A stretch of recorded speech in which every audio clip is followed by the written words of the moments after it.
Тэгэхээр үндсэн хуулийн нэмэлт үйлдэлээр 100,000-аас доош хүн иргэн өргөн мэдүүлвэл тухайн асуудлыг улсын хурал дээр өргөн хилцүүлэгдэнэ гэж заасан. Тэгээд гэсний дагуу өнөөдөр хуульч одоо Батболд маань бол 8 хоногийн дотор 100,000 хүний саналыг аваад бол энэ асуудал маань өнөөдөр улсын хурлын гишүүдийн 12 сарын тэтгэмжийг хасах тухай санал хилцүүлэгдэж байгаа. Тэгэд энэ 100,000 хүнийг харахаар 60,000 хүн нь болохоор 40-оос доош насны залуучууд бол энэ саналаа өгсөн байгаа. Тэгээ бид бүхний харах ёстой зүйл бол Монгол улс бол залуучуудын орон. Тэр утгаараа маш олон залуучууд би ямар ч дуу олоо байхгүй. Миний яриаг хинч угаасаа сонсохгүй юм чин гэд итгэл алдсан шинжтэй байдаг. Гэхдээ өнөөдөр Батболж хуульч энд суугаад энэ улсын хурлын гишүүдийн 12 сарын тэтгэмжийг хасах тухай яриа сууж байна гэдэг чинь өөрөө манай улсын бүх иргэдэд тэр боломж нь байж байгаа. Залуучууд бид нар өөрсдөө идэвхтэй байх юм бол өөрчлөлтийг хийж болно гэдгийг харуулж байгаа маш том бас үйл явдал болж байна гэж харж байна.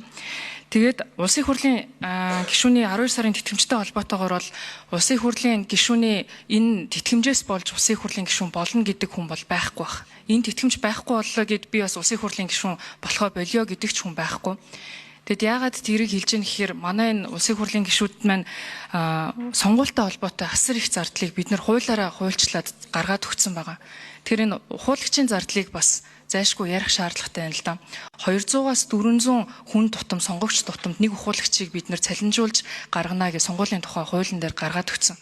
Энэ нь болохоор иргэдэд мэдээлэл өгөх зорилгоор гэдэг. Өнөөдөр бид нар цахимаар хүртэл ингээд саналуудаа өгөөд байж болж байхад заавал тэнд нэг хүнд цалинжуулж бид нар сонгуулийн хуулагчаар ажилуулна гэдэг бол шууд санал худалдан авалт байгаа.